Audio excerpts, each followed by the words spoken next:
Dans cette présentation, nous essayons de répondre à la question. Les préceptes du Coran, que, selon le Coran, Allah a révélés, sont-ils cohérents avec les enseignements précédents d'Allah? Le Coran prétend qu'il a été révélé dans le cadre de l'achèvement de la Torah puis de l'Évangile, comme il a été dit dans la sourate Al-Imran, numéro 3, verset 3. Il vous a révélé le livre avec la vérité, confirmant ce qui était entre ses mains, il a révélé la Torah et l'Évangile. Certains érudits coraniques faisant des recherches dans le Coran, ont dit que l'on y trouve de nombreux textes, qui semblent traduire des traditions suivantes. Manichéennes, iraniennes, chrétiennes, syriaques, araméennes et grecques, et surtout, juifs. Surtout du Talmud, du Midrash et du Targum. Cependant, il y a une spécificité du Coran en comparaison avec la Torah et l'Évangile. Elle est dans les explications des premiers musulmans, et concerne la plupart des versets qui commandent aux croyants de faire quelque chose. Les premiers musulmans se rappellent que le verset a été révélé en raison d'un événement particulier dans la vie de Muhammad, par exemple. Ou alors, suite à un événement qui s'est produit et qui a déclenché une discussion entre les croyants. Tout cela, avant que le verset correspondant ne soit révélé. Donc, la cause de la révélation n'est pas l'application d'une valeur fondamentale, qui aurait été annoncée avant cet événement. Et elle n'est pas non plus l'application de lois antérieures édictées pour la communauté musulmane. À titre d'exemple entre les exemples, prenons l'explication d'Al-Tabari et l'explication d'Ibn Kassir, pour la sourate Al-Talaq, numéro 65, verset 1. Vous apprendrez qu'elle a été révélée parce que Muhammad a divorcé de Hafsa.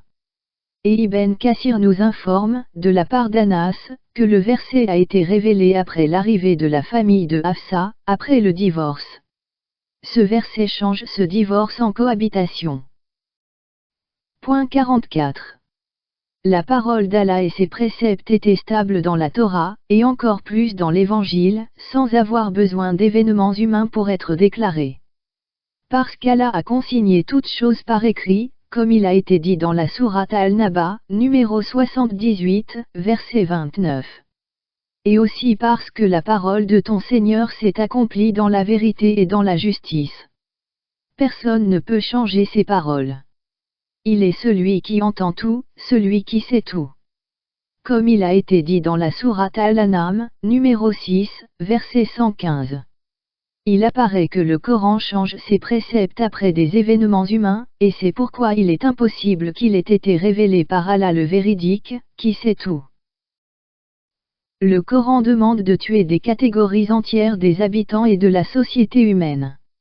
Ceux qui ont refusé de se convertir à l'islam, les apostats, les athées et les homosexuels et ceux qui jouent de la musique, et ceux qui suivent une religion qui ne fait pas partie des religions du peuple du livre, puis les juifs et les associateurs, c'est-à-dire les chrétiens, car ils associent Jésus à Allah, puis les musulmans qui n'ont pas obéi au chef.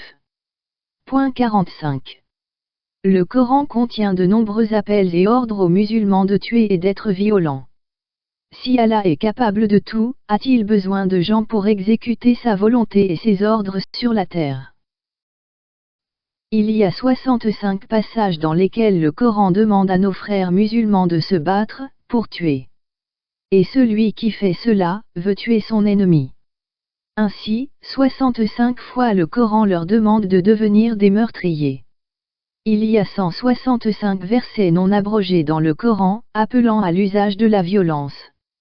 Et 185 versets non abrogés, appelant à l'utilisation de la force armée pour la propagation de l'islam. Le Coran mentionne 200 fois le feu et l'enfer dans des mots terriblement redoutables, dans le but d'intimider et de soumettre les gens. Enfin, il contient 949 menaces à l'encontre de ceux qui ne veulent pas obéir. Point 46. Si Allah est le capable de tout, celui qui a tout consigné dans un livre, passé et futur, comme il a été dit dans la sourate Al-Naba, numéro 78, verset 29. Et celui qui trompe qui il veut et guide qui il veut, comme il a été dit dans la sourate Ibrahim, numéro 14, verset 4. Aurait-il besoin d'user de violence et de force, ainsi que d'effrayer, pour faire obéir les gens. Le Coran justifie le viol des filles et des femmes. Par exemple, et ceux qui gardent leur chasteté, sauf avec leurs femmes et les captives que leur main droite possède, comme il a été dit dans la sourate Al-Marij, numéro 70, versets 29 à 30. Comment appelez-vous le fait d'imposer une relation sexuelle à la femme ou la fille qui est devenue la possession de la main droite? Le frère canadien Ismail a passé 16 ans en tant que musulman, puis est devenu apostat. Il a expliqué dans une vidéo comment il a commencé à comprendre ce verset et d'autres versets. Il n'a pas pu les accepter comme des versets d'Allah, qui a créé l'humanité entière. Il ne pouvait pas croire en un Allah qui aurait créé des créatures, puis les aurait haïs. Point 47. Il n'est pas raisonnable de penser que tout cela vient d'Allah, qui créerait ce qu'il veut, puis ordonnerait la violence sur ce qu'il a créé, et sa mise à mort. Mais il est plausible que ce soit un enseignement venant des humains qui veulent profiter des autres, par la violence et la soumission. Et non pas d'Allah l'aimant. Point 48. Le Coran prétend qu'il a été révélé en arabe clair.